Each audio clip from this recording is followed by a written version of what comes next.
대한의사협회 코로나19 대책 전문위원장이신 이 서울 백병원 호흡기내과 염호기 교수님이 지금 화상으로 연결되어 있습니다. 염호기 교수님 안녕하십니까? 네, 안녕하십니까? 지금 소리 잘 들리시죠? 네, 잘 들립니다. 잘 네. 들리시나요, 소리가? 네, 잘 예. 들리고 있습니다. 네네. 정말 언론에서 가장 아마 그 시민이나 국민들이 많이 뵙는 것이 우리 교수님이신데 많이 힘들지 않으십니까? 언론 인터뷰나 이런 것들이. 네, 많습니다. 하지만 오미크론 코로나19 때문에 국민들이 더 많은 고통을 받고 있어서 어떻게든 전문가의 한 사람으로서 이 코로나19가 빨리 종식되기를 기원하면서 열심히 봉사하고 있습니다. 네. 감사합니다.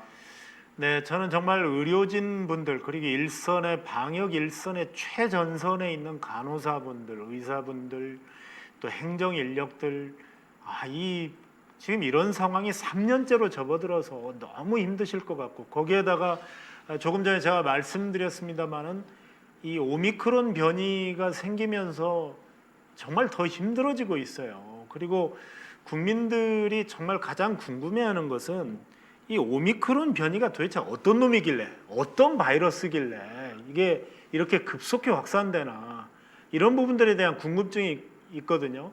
우선 이 부분에 대해서 좀 한 말씀 해주시죠. 네, 오미크론 변이 바이러스는 최근에 이제 코로나19 변이 중에서 가장 최근에 알려진 바이러스입니다.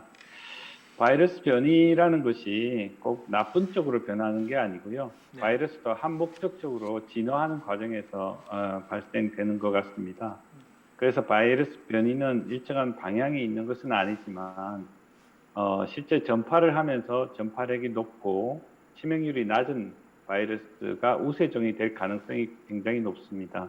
왜냐하면 병원성이 높거나 치명률이 높으면 그 호스트 사람을 못 움직이게 하거나 아니면 사망하게 하기 때문에 자연스럽게 소멸될 가능성이 높기 때문입니다.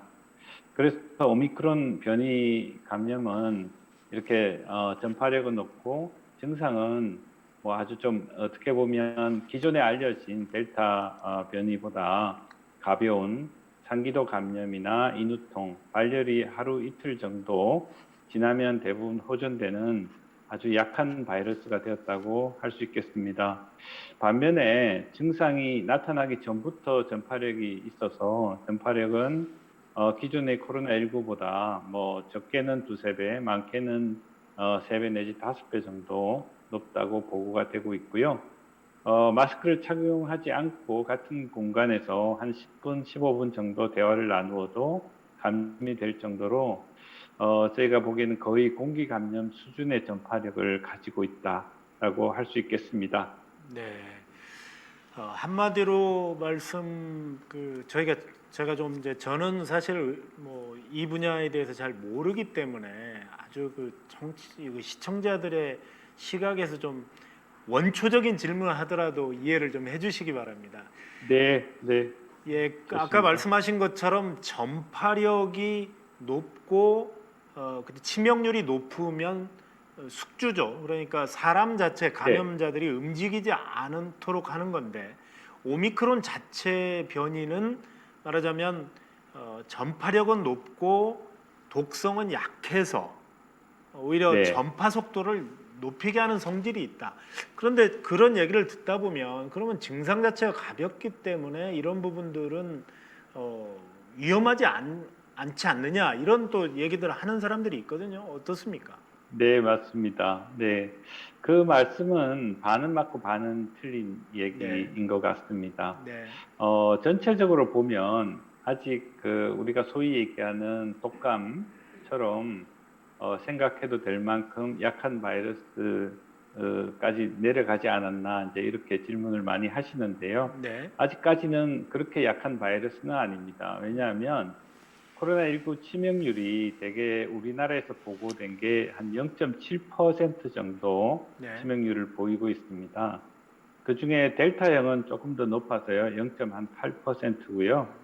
오미크론형은 최근까지 보고된 거에 의하면 0.16에서 0.26% 정도입니다. 그렇지만 우리가 기존에 알고 있는 독감은 0.05% 정도입니다. 그냥 최소한으로 잡아도 약 한 뭐 5배 정도 이제 독감보다는 치명률이 높은 것이 이제 코로나19 오미크론 변이라고 할 수 있습니다.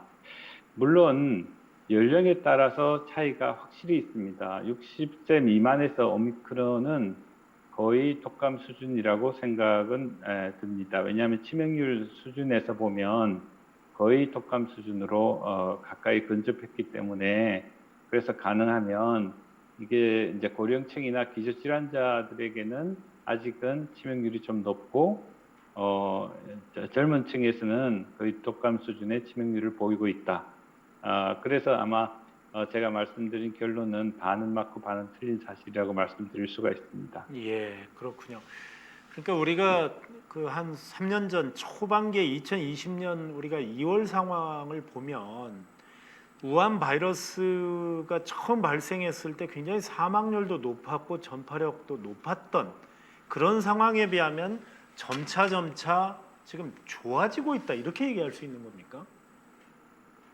네, 그렇습니다. 이제 바이러스 변이는 아까도 말씀드린 것처럼 이 자연적으로 치명률이 높으면 사실은 바이러스 변이 자체가 그냥 종식될 가능성이 높죠. 예를 들어 머스 사태처럼 네, 메르스 사태가 그렇게 되지 않았습니까? 네, 굉장히 전파력 어느 정도 있지만 치명률이 높았기 때문에 네, 사실 많은 환자들이 그 메르스로 사망하고 통제를 아주 철저히 함으로 인해서 종식이 될 수 있었는데요. 네, 실제로 오미크론은 이 변이를 하면서 그 반대 방향으로 간 거죠.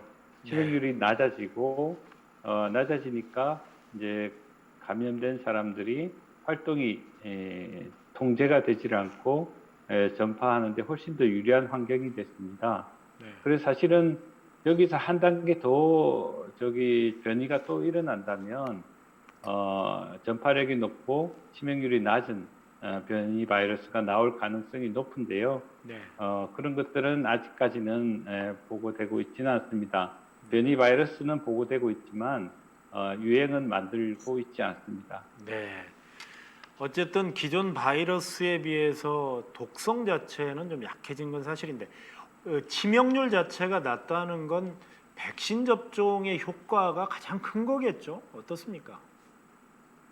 네, 그 두 가지가 치명률이 낮아지는 데 대한 기여했다고 보는데요. 네, 지금 말씀하신 백신 예방 접종도 입원율이라든지 중증화 진행률을 낮춘다는 그런 보고가 있기 때문에 네, 저희가 이제 백신 접종을 독려하고 그렇게 한 것 같습니다. 예, 두 번째는 바이러스 자체의 특징이 변화라고 할 수 있는데요. 네, 앞서 말씀드린 것처럼 오미크론 바이러스의 특징이 전파력이 높고 치명률이 낮은, 특히나 감염을 시키는 우리 인체에 감염시키는 부위가 주로 상기도에서 많이 감염을 일으키고 소위 폐렴이나 하기도까지 진행이 되지 않는 것이 특징인 것 같습니다.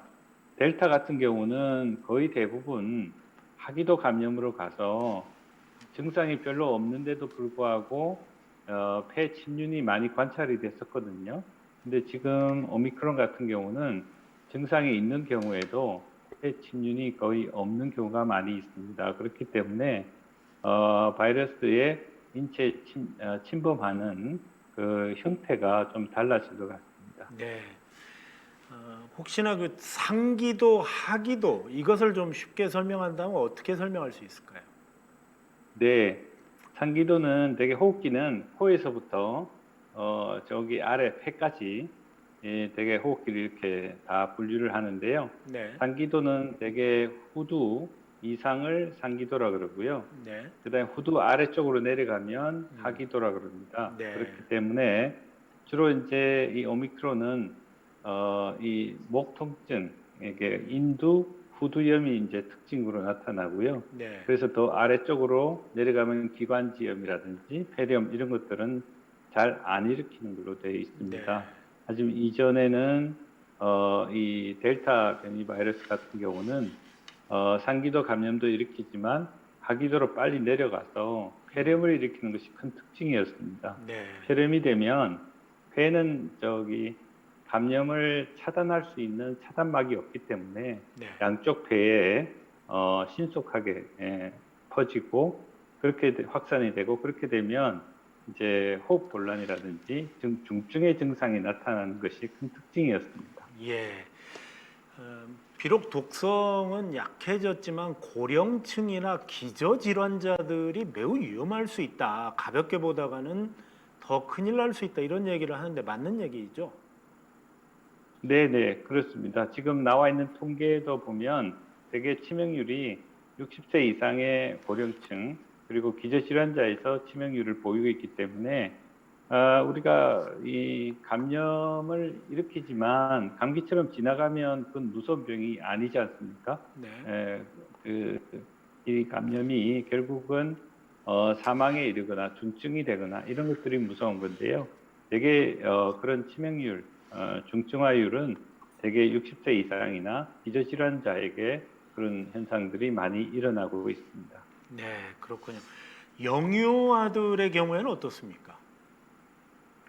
영유아에 대한 자료는 아직 많이 없어서 확인하기 어려운데요. 네. 대개 청소년이 쉽게 지나가는 거 보면 아직까지는 영유아에 그렇게 치명적이라고 얘기는 할 수는 없을 것 같습니다. 네. 이런 질문 지금 뭐 유튜브 댓글창에 많은 사람들이 지금 질문들이 들어오는데요. 이런 질문이 들어와 있습니다. 사스, 홍콩 독감 등 시간이 자연 소멸을 시키지 않았나요? 라는 자연 소멸설을 들고 나왔거든요. 어떻습니까? 네, 바이러스는 결국 이제 자연 소멸하거나 아니면 인플루엔자처럼 계절형으로 토착화될 가능성 두 가지 가능성을 다 가지고 있습니다. 네. 그래서 어떤 바이러스들은 중증화율이 센 바이러스, 예를 들어 메르스 같은 경우나 에볼라 바이러스 같은 경우는 소멸될 가능성이 높고요. 네. 그다음에 인플루엔자 같은 경우에 적당한 전염력과 중증도를 가지고 있는 바이러스 같은 경우는 그냥 그 지역에 토착화해서 계절형으로 나타날 가능성이 굉장히 높습니다. 네. 오미크론도 이렇게 가다 보면 결국은 좀 더 약한 바이러스로 변이돼서 계절형으로 토착화될 가능성이 있습니다. 네. 또 청취자 질문 중에 이런 질문이 있습니다. 우리가 그 집단 면역 하잖아요. 어느 순간에 네. 이제 집단 면역 얘기가 쑥 들어간 것 같은데 집단 면역이라는 건 어느 수준이 네. 됐을 때 가능한 건가요? 네. 아주 굉장히 좀 전문가적인 질문인 것 같습니다. 지금 질문하신 내용은 자연 감염으로 인한 집단 감염에 관한 질문인 것 같습니다. 예를 들어 우리가 집단 면역이라고 하면 두 가지인데요. 첫 번째는 감염이 돼서 면역을 형성하는 거거나 아니면 백신을 맞아서 면역을 형성하는 겁니다. 그런데 지금 미국이나 서구 같은 경우는 감염자가 전체 인구의 약 한 20% 정도 감염이 된 걸로 보고가 되고 있습니다. 근데 우리나라는 오늘 아침에 지금 보고하신 것처럼 감염자가 전체 인구의 2%밖에 되지 않습니다. 예, 그렇기 때문에 이런 자연 감염에 의해서 집단 면역을 형성하려면 대개 인구의 3분의 2가 감염이 돼야 되거든요. 네. 예, 그래서 이제 우리나라와 서구의 상황은 굉장히 다르다. 근데 단지 하나는 우리나라는 백신 접종률이 거의 90% 이상 되고 있고 실제 이런 자연 감염이 된 사람들은 코로나19의 특징이 무증상 환자가 많기 때문에 되게 저희가 예상하기는 실제 감염된 사람은 감염 신고된 사람의 한 2배 정도로 생각합니다. 네. 그렇게 따지면 서구에서는 약 한 40%, 우리는 한 4% 정도밖에 감염이 안 됐기 때문에 자연 감염으로 인한 집단 면역은 아직까지는 우리 입장에서는 좀 고려하기 좀 어렵겠다 하는 생각이 좀 들고요. 예. 어쨌든 오미크론 이후에 서구에서 감염자가 굉장히 빨리 증가하다가 다시 감소 추세에 들어갔습니다. 이것이 이제 서구 사회에서 집단 면역의 어떤 신호일지도 모르겠다는 생각은 듭니다. 네, 그렇군요. 그 청취자들 지금 댓글 중에 이런 얘기도 들어와 있네요. 엔젤님, 상기도 하기도로 나눠 설명해 주시니 이해가 속속 잘 되네요. 이런 댓글도 주셨는데 지금 네. 여러분께서는 서울시 코비드 19 심리 지원단 그리고 나는 의사다 팀이 함께하는 코안심 TV 생방송 12시간 생방송을 여러분 함께하고 계십니다. 지금 저희가 초대 손님으로 모신 분은 대한의사협회 코로나19 대책 전문위원장이신 서울백병원 호흡기내과 염호기 교수님이 지금 상세하게 이런 질문들을 저희들이 드리고 답변을 해주시고 있습니다. 이런 전문가분들을 참 모시기가 지상파 TV에서나 가능한 건데 저희 나는 의사다 팀은 가능합니다. 여러분 이런 기회 놓치지 마시고 지금 생방송 진행되는 와중에도 여러분들 많은 좀 질문 주시기 바랍니다. 그리고 한 가지만 더 정치자 질문 지금 막 들어왔는데 돌파 감염은 왜 생기나? 이 질문은 참 수없이 저도 듣는 것 같아요. 그렇게 백신 맞아도 감염이 되는데 굳이 맞아야 되나? 이런 질문 너무 수없이 네. 받으시지 않습니까? 네, 맞습니다. 결론적으로 말씀드리면 백신은 맞아야 합니다. 왜냐하면 지금까지 나온 자료에 의하면 백신을 맞은 경우에 있어서 백신을 맞지 않는 경우에 비하여 입원과 중증화율이 낮아지고 치명률이 낮아지는 것은 사실입니다. 그런데 돌파 감염이 계속 생기죠. 예. 백신이라는 것도 효과가 어떤 백신에 따라서 처음에 시판될 때 95%의 효과가 있다고 하지만 실제 그 효과성을 따지는 그 실제 리얼 필드에서 이 백신의 효과는 임상 시험할 때보다 효과보다 좀 떨어집니다. 또 아시겠지만 변이 바이러스가 생기게 되면 또 효과가 떨어지고요.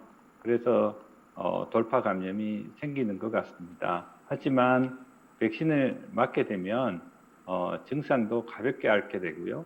또 중증화율이 낮아서 아주 치명률, 특히나 사망률이 낮아지기 때문에 우선은 백신에 대한 제한 사항이 없다면 백신을 맞을 것을 권고드립니다. 네. 오미크론 변이 맞춤형 백신이 지금 개발 중이다 이런 그 소식들이 전해지고 있는데 또 어느 연구 보고서에 보면 큰 차이가 없다 기존 백신과 그래서 오미크론 변이 맞춤형 백신 개발이 과연 필요한 것인가 이런 데 대한 의구심을 표명하는 사람들도 있더라고요. 어떻게 보십니까? 네, 이렇게 이제 변이가 있을 때마다 새로운 백신을 만들어서 접종하면 이론적으로는 아주 좋을 것 같습니다. 또 특히 최근에 나온 mRNA 백신이나 단백질 백신은 개발 과정이 좀 짧기 때문에 신속하게 그 백신을 개발할 수 있는 장점이 있습니다. 하지만 모든 변이 바이러스에 대한 맞춤형 백신을 개발할 필요가 있는가, 또 개발해서 효용성이 있는가 하는 것은 또 다른 문제일 것 같고요. 네. 왜냐하면 코로나 백신에 대한 우리가 백신을 맞게 되면 일반적인 면역을 형성하기 때문에 어느 정도의 변이가 생기더라도 면역 효과가 있습니다. 그렇기 때문에 변이가 아주 크게 일어나지 않는다면 새로운 백신을 꼭 맞을 필요는 없다고 생각하지만 실제 독감 백신 같은 경우도 매년 WHO에서 새로운 변이 바이러스에 대한 백신을 독신 인플루엔자 세균주를 네. 각 국가에다가 배분을 합니다. 매년. 네. 그리고 이게 매년 조금씩 변하지만 10년, 20년에 한 번씩은 크게 변화하는 시기도 있습니다. 예를 들어 저희가 인플루엔자 백신 주사를 맞다가 신종 플루가 나오면서 백신이 크게 변했죠. 네, 그렇기 때문에 그럴 때는 새로운 백신으로 접종하는 것이 좋겠습니다. 네, 그렇군요. 어쨌든 다른 변이가 계속 생기면 백신을 또 개발해야 되느냐 이런 의구심을 갖는데 지금 말씀하신 것처럼 mRNA 백신은 일종의 레고처럼 이렇게 네. 여러 가지를 끼웠다 붙였다 하기가 굉장히 용이하다는 거죠. 그런 의미를 갖고 네, 있는 거죠. 그렇습니다. 네, 그래서 백신 개발 기간이 굉장히 단축될 수가 있습니다. 단지 이제 일각에서는 그러면 우리나라 바이오 기술이 많이 발전했는데 충분히 만들 수 있지 않느냐 이제 이런 얘기들을 하고 있고요. 네, 실제 우리나라에서도 다수의 업체가 단백질 백신 같은 것들을 신속하게 만들고 있고 하는 것을 알고 있습니다. 하지만 이게 이제 백신을 만들 수 있다는 것과 백신을 시장에서 이렇게 생산해서 판매할 수 있다는 것은 굉장히 다른 얘기인데요. 네, 왜냐하면 같은 백신을 만들어도 우리나라에서는 지금까지 유병률이 낮아서 백신에 대한 임상 실험이 불가능했습니다. 비용이 엄청나게 많이 들죠. 네, 실제 그 환자군하고 대조군을 이렇게 모집하려면 그래서 그걸 이제 해외에서 이제 임상 시험을 해야 되는데 그런데 이제 조금 나이가 있기 때문에 백신 개발이 좀 어렵다는 말씀을 드릴 수가 있습니다. 예. 먹는 치료제 문제로 얘기를 좀 옮겨가 보겠습니다. 지금 현재 먹는 네, 치료제인 팍슬로비드 이것은 효과가 분명히 있는 건가요? 네, 이미 이제 발표된 것처럼 어, 입원율, 중증화율을 한 90% 이상 낮추는 것으로 알려져 있고요. 문제는 이제 이 팍스로비드는 경증일 때 조기에 약을 복용해야 중증화율을 낮출 수가 있습니다. 그래서 조기 치료, 조기 처방하는 것이 중요한데요. 앞으로 이제 특히나 이제 60세 이상, 50대 기저질환 환자 이런 환자들에게 조기에 투여할 수 있는 시스템을 갖추는 것이 중요하겠습니다. 예. 지금 현재 팍스로비드 투약 대상이 방금 말씀하신 것처럼 60세 이상 또는 50대 기저질환자로 이렇게 확대가 됐는데 이렇게 고령층이나 기저질환자로 제한하는 이유가 이 현재 팍스로비드의 수량이 부족해서인가? 아니면 뭐 예를 들어서 30대나 뭐 20대까지도 그 치료제를 못하는 이유가 뭔가? 이런 질문하는 사람들이 있더라고요. 네, 아주 좋은 질문이신데요. 이제 이유는 여러 가지인 것 같습니다. 예를 들면 60세 미만 기저질환이 없는 사람들에게서는 이제 치명률이 굉장히 낮기 때문에 죄송합니다. 꼭 이 약을 투여해야 되는가 하는 의문이 좀 있고요. 네, 그래도 이제 환자의 증상이 좀 심하다면 투여할 필요가 있는 거죠. 네. 그 다음에 실제 이제 이 약값이 좀 비쌉니다. 그래서 국가적인 재정도 문제고 그리고 얼마나 됩니까? 약간 우리나라에서 궁금해지네요. 한 번 투여할 때 비용이 한 80만 원, 90만 원 정도 하는 걸로 아, 알고 있고요. 그렇게 비쌉니까? 네. 오일치가요. 예, 굉장히 비쌉니다. 그리고 또 한 가지는 이 약의 부작용 또는 약물 상호작용 이런 것들이 있기 때문에 처방이 조금 그런 것들을 까다로운 면이 있습니다. 그래서 실제 그런 것들을 잘 고려해서 처방을 해야 되기 때문에 실제 처방이 잘 이루어지지 않고 있다. 우리나라에서도 지금 정부에서는 충분히 약을 확보했다고 이제 얘기는 하지만 실제 확보한 양의 5%도 처방이 안 되고 있는 걸 보면 사실은 의사의 처방 또는 약물을 전달하는 시스템 이런 것들이 좀 아직까지는 제대로 갖춰지지 않았지 않나 하는 생각이 들고 일부 60대 이상 환자들에서 약을 먹고 싶은데 약을 처방을 못 받았다 하는 그런 얘기들을 많이 전해 듣고 있습니다. 그래서 그런 시스템을 좀 제대로 작동할 수 있도록 정부에서 좀 고려를 해야 되지 않을까 생각합니다.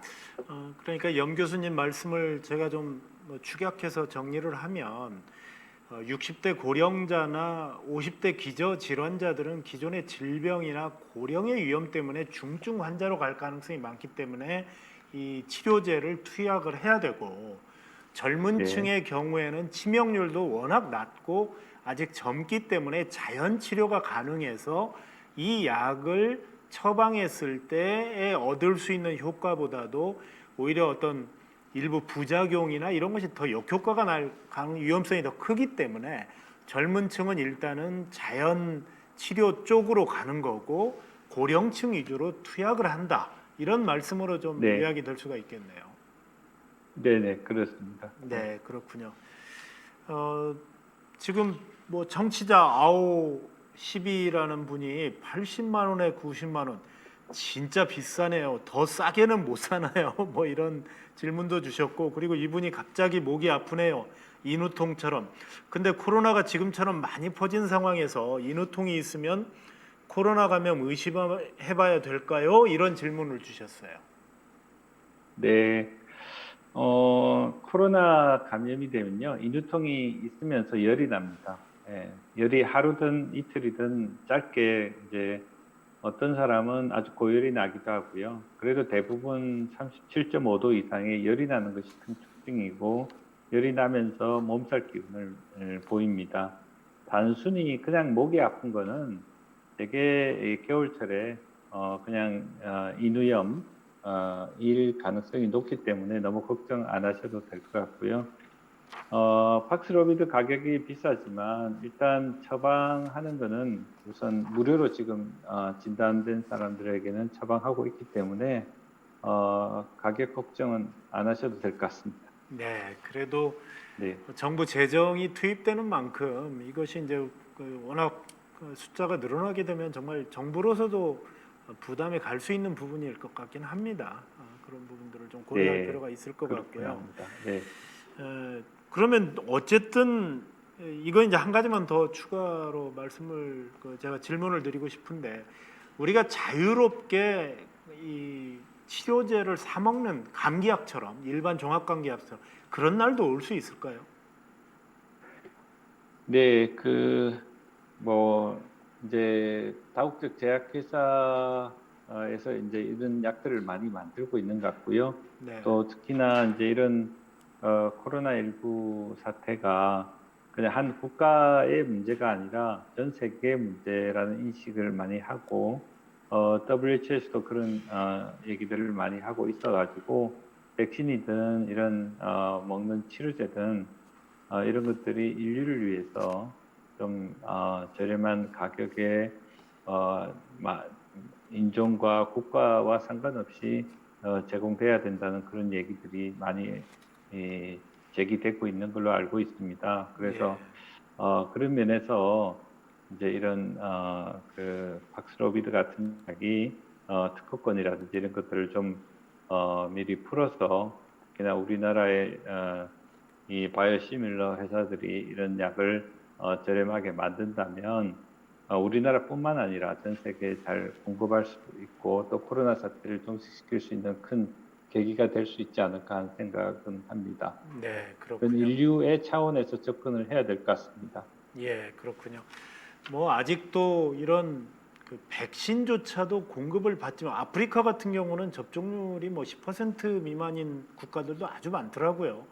그런 거에 네, 비하면 저희가 백신 자체를 접종할 수 있는 것도 정말 감사한 일이다라는 생각이 들고요. 특히 치료제 같은 경우에도 지금 이렇게 8, 90만 원 국가적인 부를 갖지 못하는 나라들을 보면 부의 불평등이라든가 이런 부분들을 우리가 좀 다시 한번 생각하면서 정말 감사하게 생각할 수밖에 없다. 오늘 아침 교수님 말씀 들으면서 그런 생각이 드네요. 네, 그렇습니다. 그리고 이제 한 가지 어제부터 이제 재택 관리의 어떤 치료의 그런 부분들이 집중 관리군 그리고 일반 관리군 이렇게 분류가 됩니다. 그런데 네. 집중관리군이야 당연히 뭐 집중관리를 받으니까 상관이 없지만 일반 관리군 중에 증상이 생겼을 경우에 뭐 비대면 처방이나 아니면 어떤 증상을 보이면 병원 진료를 어떻게 받을 수 있는 것인가 이런 네. 궁금증을 참 많이 물어보더라고요. 실제로 병원에서 그런 일들이 많이 질문이 올 것 같습니다. 어떻습니까? 네. 그렇습니다. 저희 이제 대한의사협회에서도 이제 재택 치료에 대해서 상당히 이제 여러 가지 논란도 있고 또 제안도 많이 드리고 했는데 결국 이제 오미크론처럼 이렇게 하루에 3만 명, 4만 명 이렇게 이제 환자가 많아지니까 결국은 이제 소위 기존에 하던 재택 치료가 조금 잘못됐다 하는 인식을 갖고 정부도 이제 집중 관리, 일반 관리 이런 식으로 이제 바뀐 것 같습니다. 예, 근데 코로나19도 그렇지만 오미크론 변이 감염은 40% 이상이 무증상입니다. 예, 증상이 있는 사람도 대부분 가벼운 증상을 보이고 하루 이틀 정도 쉬게 되면 증상이 사라지는 것이 대부분이기 때문에 집에서 잘 쉬고 잘 먹고 하면 대부분 좋아집니다. 그래서 저희는 처음부터 재택 치료라는 말 자체가 상당히 좀 모순이 있다라고 생각했습니다. 그래서 현행 법률에 나와 있는 것처럼 이런 오미크론 변이 같은 코로나 대유행 시기에서는 비대면 진료를 한시적으로 활성화하고 비대면 진료 체계를 수립하는 것이 시급하다고 생각합니다. 그래서 이런 우리가 이번 코로나19 바이러스 감염의 대유행은 가장 큰 특징은 한마디로 얘기를 하면 변이입니다. 이게 처음 생겼을 때부터 델타로 가서 지금 오미크론까지 올 동안에 바이러스는 여러 번 변이했고요. 또 바이러스 특징도 변화했습니다. 근데 사실 우리의 대책은 그에 맞춰가지 않고 변화하지 않은 것이 좀 문제라고 생각하는데요. 이미 우리가 코로나19에 대해서 많이 알게 됐습니다. 그래서 그 코로나19가 준 정보를 가지고 이제 거기에 대해서 대처를 해야 되는데요. 지금처럼 아직도 이제 집중 관리, 일반 관리 이렇게 나누는데 저는 개인적으로 코로나19 환자들은 그냥 모든 환자들에 대해서 비대면 진료를 실시해야 된다고 생각합니다. 그래서 하루에 한 번, 뭐 집중 관리 환자들은 하루에 2번 정도 비대면 진료를 한다면 이 의사가 진료를 통해서 이 환자가 나빠질지 좋아질지 또 이러한 증상이 의미가 있는 증상일지 하는 것들을 얼마든지 저기 진료가 가능하기 때문에 저는 지금이라도 이렇게 국가적인 재원을 좀 집중해서 쓸 수 있도록 사실은 코로나 진단 받고 보건소나 이런 데 한번 연락해 보시면 네, 전화가 하루 종일 안 됩니다. 전화가 안 되고요. 또 뭐 하루 이틀 정부에서 연락 안 하는 건 다반사고요. 심지어는 3일, 5일까지도 연락이 안 되는 경우가 많이 있는데요. 정부가 할 수 있는 일과 민간이 할 수 있는 일을 잘 이렇게 조화를 이루어 가지고 이 코로나19에 대해서 대응하는 것이 굉장히 중요하리라고 생각합니다. 예. 어, 정말 염 교수님 말씀처럼 각자의 위치에서 정확하게 자기의 롤을 가지고 최선을 다하는 것이 참 중요하겠다라는 생각이 들고요. 지금 말씀하신 것처럼 동네 의원들 같은 경우 참 힘든 의원들도 많다고 그러더라고요. 이런 환경 속에서 일반 환자도 보랴, 또 신속 항원 검사도 하랴, 또 비대면 그 어떤 대응도 하랴.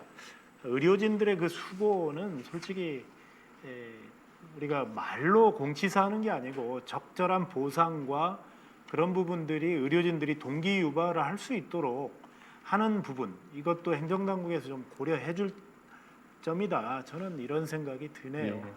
오늘 정말 장시간 동안 상세한 설명 너무 감사드리고요. 네. 어쨌든 앞으로 그 대한의사협회에서도 애쓰시는 여러분들 이 시간을 빌어서 정말 감사하다는 말씀을 청취자들을 대신해서 좀 드리고 싶습니다.